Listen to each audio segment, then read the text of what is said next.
you are a whirling dervish in the kitchen. Are you like this at work? You're all over the place.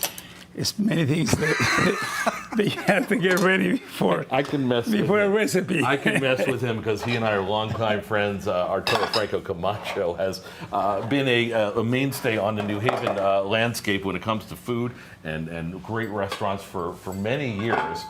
He's running a Camacho Garage, amongst other things now. We welcome him back to the Fox 61 by Carrier Kitchen. Nice to have you.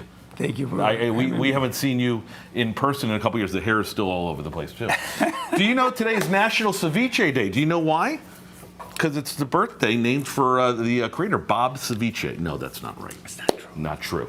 2,000 years ago, in case you didn't know, according to archaeological records, you could tell I'm reading it, it was brought to Peru by the Moorish women of Grenada. Yep. Does that sound right? Yeah. And so they celebrate the anniversary. The ceviche and escabeche.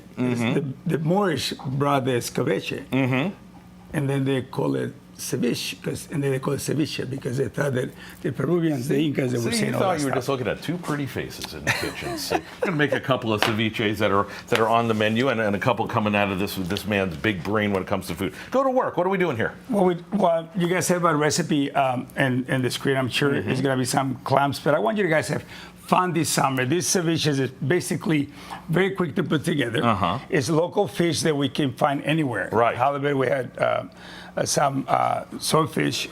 We have scallops. Right. So we can do things very quick. Ceviche is basically curing a seafood or meat. You're as cooking it in its own in the juice. In the juice. Because go cut that up. Because let's go. We're gonna We didn't bring you in here just to talk about the differences of ceviche.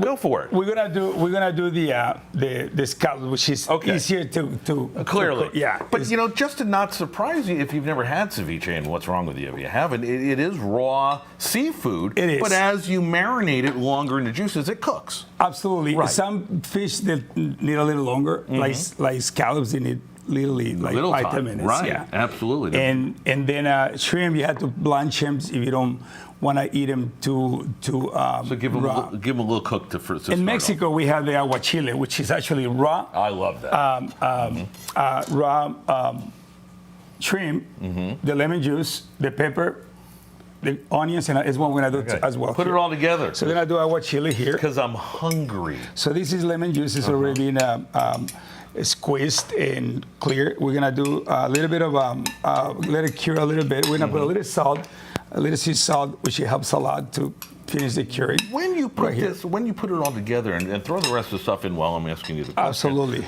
you got basically you got red onion, you got a little what looks like dill, cucumber, onion, tomato. When you put it in the fridge, because you're not eating it immediately, how long do you want it to sit and marinate? This particular one, 10 minutes. Oh, that's it. Or you can eat it as if it's fresh. You can eat it as you put it together. But if you do some of the others, the longer it sits in, like wait, you can cook this in advance. Is what I'm getting at. Absolutely. Thank you. Like salmon, for instance, you can just put them for an hour in the fridge, and that's Finish it. up. We're down to a minute. While you're, I know. Come on, you can handle this, big boy. While you're doing that, Camacho Garage has been open for what, about 2 years and change in the Westville section of New Haven. You're doing gangbusters business. Tell us about the restaurant real quickly. The Camacho Garage is dear to me. It's my dad's garage that I grew up with, and we came with a great idea. So he made me great tacos, and this is what we put together. It's almost, there's a little street food, there's a great bar, lots of margaritas, and the vibe. The vibe is great. Every time I've been in there, a lot of people having fun and eating all these creative dishes that come out of your big head, which is great. I meant that like a big brain, not like size. You understand that, right? Absolutely. So this is a little bit of a aguachile version that we do in Camacho. But I want you to guys see this too. I love that. We got to go in a second, but I want you to just, what kind is this right here? This is a mixto. We have shrimp, scallops, and fish, and it's been cured a little more than like in an hour. Right. And it's finished with some yellow peppers, and this is ají. And you got it all. The recipe on the QR code. I'm going to try this. Good to see you, my friend. Always good to see you. Nice to see you. We'll be back. 10 o'clock hour coming up.